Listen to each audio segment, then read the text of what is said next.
La sensatez arrestada. Estimados compatriotas, desde el sábado 14 de marzo estamos todos los españoles, inocentes y culpables, bajo arresto domiciliario, sin juicio ni defensa. Si hubiera graves disturbios callejeros con vandalismo y agresiones, todos entenderíamos que se declarase el estado de alarma para esa zona y que se restringiese la circulación de los vecinos. A un problema policial, una solución policial. No entenderíamos, en cambio, que ese mismo problema se intentase atajar mediante la vacunación masiva de la población. Nos quedaríamos perplejos si eso pasase. Sin embargo, nos encontramos frente a un problema sanitario para el que, junto a medidas sanitarias que serán o no las adecuadas, nos han metido en el mismo saco, como si tal cosa, medidas policiales severísimas sin justificación sanitaria alguna. Y lo que me deja perplejo es que la mayoría no solo las acepta, sino que las aplaude de modo absolutamente acrítico. Veamos. Un silogismo es una secuencia lógica en la que de dos premisas, llamada mayor y menor, se obtiene una conclusión.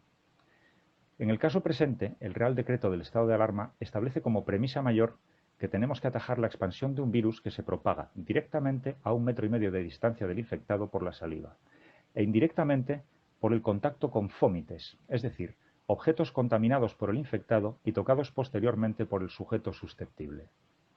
De esta premisa mayor, el Real Decreto llega a la conclusión de que los ciudadanos no podemos pasear ni correr por la vía pública, ni siquiera solos. Igualmente, tampoco podemos viajar en coche con las personas con las que compartimos la casa y hasta la cama, aunque sí podemos viajar en taxi. Pues va a ser que yo no tengo las luces suficientes porque me falta la premisa menor, es decir, esa que lleva de la premisa mayor a la conclusión. Si alguien la conoce, por favor que me ilustre. Las autoridades bávaras, que han impuesto restricciones a la circulación, tampoco la conocen y permiten salir a hacer deporte o pasear siempre que se haga en solitario o con familiares. O las autoridades francesas, que exigen que el ejercicio sea individual. Probablemente estas autoridades están tan locas o mal informadas como yo. Quien, por ejemplo, sale a correr al parque sin acercarse a nadie, no es que sea difícil, es que es prácticamente imposible que se contagie si está sano, ni que contagie a otro si está infectado. Algún integrista me dirá que riesgo hay, remoto, pero lo hay. Cierto. Los prevencionistas sabemos que el riesgo cero no existe. La vida es riesgo en sí misma. Pero me atrevo a afirmar que ese riesgo residual de quien sale a pasear o correr es 100 veces menor que el de quien sale a comprar al supermercado o el de quien monta en un taxi, por muy aseado que sea el taxista. Y eso sin hablar del riesgo para la salud mental y física asociado al confinamiento y el sedentarismo. Prefiero asumir el otro riesgo que este. Resulta patético ver cómo a una chica que corría por un parque la detienen con una violencia que solo se justificaría si fuese un asesino múltiple armado. O cómo multan a un abuelo que saca al nieto a tomar el sol, o a dos horribles criminales que fueron sorprendidos nada menos que nadando en una playa solitaria o paseando en bici de madrugada. Y en todos los casos la chusma abucheando e incluso insultando a los delincuentes. Los presos vigilando la cárcel con más celo que los propios carceleros. Si no sentimos náuseas al ver estos bochornosos espectáculos, es que estamos intoxicados. Intoxicados de miedo y de ignorancia. Intoxicados de propaganda. Si el autor intelectual de este desatino fuera Joseph Goebbels, el ministro de propaganda de Hitler, se frotaría las manos de satisfacción.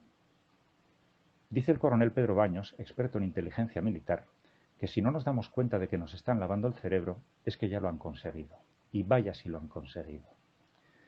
Debemos reflexionar seriamente sobre las restricciones de derechos que estamos dispuestos a aceptar bajo cualquier pretexto. Y repito, no digo que la epidemia no sea un problema grave.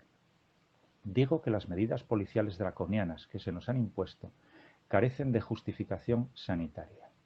Y si no somos capaces de verlo, mañana, bajo cualquier otra excusa, real o ficticia, volverán a restringirnos los más elementales derechos. Y tragaremos porque ya estaremos insensibilizados y no sabremos reaccionar. Mis últimas palabras son para los agentes de la autoridad a los que, en expresión castiza, les ha tocado bailar con la más fea. Supongo que sabrán que la mayoría de las denuncias que formulan estos días no son por infracción del Real Decreto del estado de alarma, que carece de rango legal para establecer nuevas infracciones, sino del artículo 36.6 de la Ley de Protección de la Seguridad Ciudadana, que tipifica como sancionable, y leo textualmente: la desobediencia o la resistencia a la autoridad o a sus agentes en el ejercicio de sus funciones, así como la negativa a identificarse a requerimiento de la autoridad o de sus agentes, o la alegación de datos falsos o inexactos en los procesos de identificación. Dicho en román paladino, si ustedes, por poner un ejemplo, paran a un corredor, le ordenan que se vaya para su casa, que es lo que deben hacer, y se va, no ha cometido la infracción antedicha.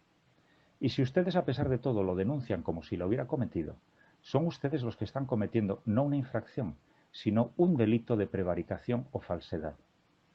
Podrán ustedes engañar al ciudadano que no conoce las leyes, podrán engañar al juez que no estaba presente, pero en cualquier caso habrán cometido un delito, además de un perjurio, porque juraron cumplir y hacer cumplir las leyes. Y si no les remuerde la conciencia, claramente es que no la tienen. Que Dios nos pille confesados.